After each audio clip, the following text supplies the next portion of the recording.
ये Cessna plane कलाहारी desert के ऊपर से गुजर रहा था। इसमें बैठे 5 लोग अपनी जिंदगी का यादगार सफर कर रहे थे।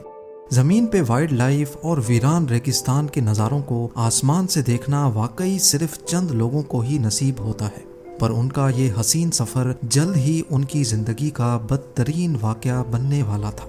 कलाहारी के बीचों बीच जहां इंसान का रहना इम्पॉसिबल है, वहां अचानक इनके जहाज में एक मसला हुआ और पायलट ने प्लेन को क्रैश लैंड करवा दिया। ज़ेम टीवी की वीडियोस में एक बार फिर से खुशामदीद। नाजरीन, साउथ अफ्रीका में वाक़े Kalahari desert 9 lakh square kilometre के एरिया पर फैला दुनिया का छठा बड़ा डेजर्ट माना जाता है। ये अफ्रीकन सहारा की तरह इतना खुश्क तो नहीं है और इसी वजह से यहाँ 320 अलग अलग किस्म की वाइल्ड लाइफ बसती हैं, जिनमें शिकारी जानवरों की बात की जाए तो शेर, चीता और जंगली कुत्तों समेत अफ्रीकन हाथी भी शामिल हैं, जो अपने इलाके में किसी को भी बर्दाश्त नहीं करते। इस वाइल्ड लाइफ को देखने के लिए दुनिया भर से लोग साउथ अफ्रीका में डेजर्ट सफारी के लिए जाते हैं। अब क्योंकि ये डेजर्ट इतना बड़ा है कि इसको साउथ अफ्रीका की 3 कंट्रीज आपस में शेयर करती हैं, जिनमें बोट्सवाना के पास कलाहारी डेजर्ट का सबसे बड़ा शेयर है। बोट्सवाना के कैपिटल गैब्रोन में एक कोरियर कंपनी के executive director Karl du Plessis ने एक प्राइवेट प्लेन चार्टर किया। वो अपने दोस्तों को कलाहारी डेजर्ट के शानदार नज़ारे दिखाते हुए उनको 600 किलोमीटर दूर मॉन नामी एक गांव में लेकर जाना चाहते थे। उनके इस ट्रिप का मकसद एडवेंचर के साथ साथ एक बिजनेस इवेंट को कवर करना भी था। इस हवाई सफर में इनके दोस्त माइक निकोलिक और उनकी बीवी लेनेट निकोलिक समेत नेप ग्राउरेक और जहाज के पायलट कोस्टा मार्कांडोनाटस भी थे। ये जहाज ट्विन इंजन सेस्ना 414 था, जिसमें ये 5 लोग बहुत एक्साइटेड होकर सवार हो गए। टेक ऑफ करते ही जहाज कलाहारी के ऊपर से होता हुआ मॉन की तरफ रवां दवा था। ये सफर था तो 2 घंटे का, लेकिन 1 ही घंटे के बाद लेनेट, जो कि पहले ही बहुत घबराई हुई थी, उसने प्लेन के एक विंग में से ऑयल लीक होता देखा। पहले तो उसने समझा कि ये नॉर्मल है, लेकिन फिर उससे रहा नहीं गया और उसने अपने हस्बैंड से ये बात शेयर की। जब पायलट कोस्टा को बताया गया तो उसने एहतियातन प्लेन का वो इंजन बंद कर दिया जिससे ऑयल लीक कर रहा था। पायलट के हिसाब से इसमें कोई खतरे की बात नहीं थी, क्योंकि सेस्ना 414 में अभी भी एक इंजन बचा था। पर क्योंकि अफ्रीकन डेजर्ट में कड़कती गर्मी की वजह से यहाँ की हवा बहुत पतली और खुश्क होती है, इसी वजह से प्लेन को अपना एल्टीट्यूड मेंटेन करने के लिए दोनों इंजन्स की पावर रिक्वायर्ड थी। प्लेन अब आहिस्ता आहिस्ता नीचे आता जा रहा था। पायलट ने इमरजेंसी में गैब्रोन कंट्रोल टावर से कांटेक्ट किया, लेकिन बदकिस्मती थी उनकी कि कलाहारी के बीचों बीच रेडियो भी काम करना छोड़ गया था।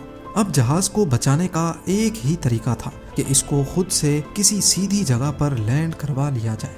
ये जहाज वैसे ही काफी कम एल्टीट्यूड पे था, इसी वजह से पायलट को जल्द ही कोई लैंडिंग स्ट्रिप ढूंढनी थी। पायलट को नीचे सिर्फ छोटी बड़ी चट्टानों और झाड़ियों के सिवा कुछ नजर नहीं आया, यानी कोई प्लेन जगह नहीं थी। अब सिर्फ एक ही ऑप्शन था और वो था अपनी जान बचाना। पायलट ने सबको ब्रेस पोजीशन में आने को कहा और जहाज को झाड़ियों के बीच में ही क्रैश लैंड करवा दिया। क्रैश लैंड होने से पहले अंदर बैठे पैसेंजर्स को सिर्फ इतना याद था कि जमीन से बहुत करीब पहुंचने पर उनको कई जानवरों के झुंड भागते हुए दिखाई दिए। चंद मिनटों में जब सबको होश आया तो चारों तरफ सिर्फ धुआं और आग थी। लेनेट का हाथ जल चुका था और नेप ग्राउरेक की शायद लंग्स डैमेज हो गई थी, क्योंकि उसको सांस नहीं आ रहा था। फिर सबने मिलकर नेप को प्लेन से बाहर निकाला और दरख्त के सहारे सीधा खड़ा कर दिया। इन दोनों के अलावा बाकी तीनों को कोई सीरियस चोटें नहीं लगी थी। अभी उन्होंने खुद को संभाला ही था कि प्लेन से लीक होने वाले फ्यूल ने आग पकड़ ली और पूरा प्लेन एक जोरदार धमाके से फट पड़ा। आपको यहाँ बताते चलें कि हर प्लेन में एक इमरजेंसी ट्रांसपोंडर होता है, जो रेडियो खराब होने की सूरत में प्लेन की लोकेशन कंट्रोल टावर को भेजता है। जब पायलट ने ये एतराफ़ किया कि सेस्ना 414 में इमरजेंसी ट्रांसपोंडर नहीं है, तो सबके पैरों तले जैसे जमीन ही निकल गई। यानी इसका मतलब था कि इतने बड़े डेजर्ट में उनकी लोकेशन अब किसी को भी मालूम नहीं है। कलाहारी के किसी वीरान हिस्से में ये लोग दरख्तों के बीच में फंसे हुए थे, जहां ना इनके पास अब पीने को कुछ बचा था और ना ही खाने को। 2 जनों को जल्द अज जल्द हॉस्पिटल पहुंचाना बहुत जरूरी था, क्योंकि वो जिंदगी और मौत के बीच में लटके हुए थे। सबको यही उम्मीद थी कि जल्द ही कोई रेस्क्यू टीम आएगी और उनको यहाँ से निकाल जाएगी, पर रेस्क्यू टीम तो तब आएगी जब उनको मालूम होगा। बगैर लोकेशन के अगर रेस्क्यू टीम इनको इस वीराने में ढूंढना शुरू भी करे, फिर भी यहाँ तक पहुँचने में उनको कई दिन लग सकते हैं। इतने में दिन ढलने लगा और उन्होंने प्लेन की आग को इस्तेमाल करके एक बॉन फायर लगा ली। सारी रात खूंखार जानवरों की आवाजें इनको झाड़ियों से आती रहीं, लेकिन शायद वो बॉन फायर ही थी जिसने जानवरों को दूर रखा हुआ था। अब दूसरे दिन का आगाज हो चुका था, लेकिन रेस्क्यू टीम का दूर दूर तक कोई नामो निशान नहीं था। पांचों की हालत बद से बदतर होती जा रही थी। डिहाइड्रेशन की वजह से इनके गले खुश्क हो चुके थे। सुबह सवेरे इन्होंने पत्तों पर पड़ने वाली ओस को पीना शुरू कर दिया, पर अभी चंद कतरे ही पिए थे कि सूरज सर पे आने लगा और ये ओस भी गायब हो गई। इतने में दूर से इनको किसी जहाज की आवाज सुनाई दी। इस उम्मीद में कि रेस्क्यू टीम यहाँ तक पहुँच गई है, इन्होंने आसमान पे अपनी नजरें जमा ली। इन्होंने देखा कि एक पैसेंजर प्लेन ठीक इनके ऊपर से गुजर रहा था। इन्होंने धुआं छोड़ा, आवाजें दी, लेकिन सब बेकार था क्योंकि इतनी ऊंचाई से इनको नोटिस करना करीब नामुमकिन था। अब उनको यहीं अपनी मौत दिखाई दे रही थी। यहाँ पड़े पड़े या तो ये भूख प्यास से मर जाएंगे, और अगर बाहर निकले तो शायद ये जानवरों की भूख का शिकार हो जाएं। आखिरकार एग्जीक्यूटिव डायरेक्टर कार्ल और पायलट ने इस खतरनाक डेजर्ट में मदद ढूंढने का फैसला किया। ये फैसला था तो बहुत खतरनाक, लेकिन इसके सिवा और कोई ऑप्शन भी नहीं बचा था। वो लोग मदद की तलाश में जख्मी साथियों को पीछे छोड़कर रवाना हो गए। दूसरा दिन भी खत्म होने वाला था। क्रैश साइट पे लेनेट और नेप की हालत अब मजीद बिगड़ती जा रही थी। पूरा दिन आग बरसाने वाली गर्मी ने इनको मजीद डिहाइड्रेट कर दिया था। दूसरी तरफ कार्ल और पायलट को भी पूरा दिन चलते रहने के बाद भी पानी का कोई खास सुराग नहीं मिला था। दूसरे दिन की रात को अचानक बारिश हो गई, पर ये इतनी थोड़ी देर के लिए हुई थी कि क्रैश साइट वाले जख्मी किसी भी चीज में पानी इकट्ठा ना कर सके। प्लेन क्रैश को अब 2 दिन गुजर चुके थे। कार्ल और पायलट कोस्टा हाल से बेहाल लगातार डेजर्ट और बुशेस में चलते रहे, लेकिन मजाल है कि इनको कोई इंसान नजर आए या फिर कोई पानी का जखीरा।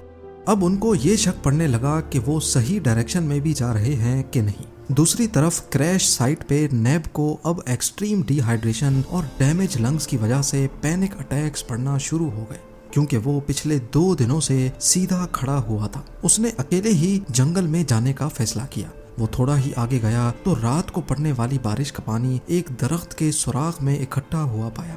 ये मुश्किल से 1 गिलास भी पानी नहीं था, जिसको सबने शेयर करके पिया। तीसरा और चौथा दिन सबने ऐसे गुजारा जैसे अब वो हिम्मत हार चुके हों और बस अपनी मौत का इंतजार कर रहे हों। लेनेट के जख्म पर कीड़े पड़ चुके थे, तो दूसरी तरफ कार्ल और पायलट कोस्टा थे कि पिछले 4 दिनों से लगातार चल ही रहे थे।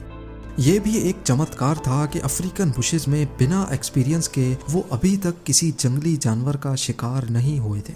5वें दिन की एंडिंग पे कार्ल और पायलट को दूर से एक हट की छत दिखाई दी। पहले तो उनको लगा कि शायद ये उनका वहम है, क्योंकि रास्ते में कई बार पहले भी ऐसे ख्याल उनको आ चुके थे। वो वाकई एक हट था जिसके अंदर एक लड़की बैठी हुई थी। ये देखकर इनकी जान में जान आ गई। उन्होंने वहां सबसे पहले अपनी प्यास बुझाई और रेडियो करके अपने कंट्रोल टावर को सारा माजरा सुनाया। रेस्क्यू टीम पहले से ही उनको कलाहारी में तलाश कर रही थी, लेकिन सही लोकेशन मालूम ना होने की वजह से वो डेजर्ट के दूसरे हिस्सों में उनको ढूंढ रहे थे।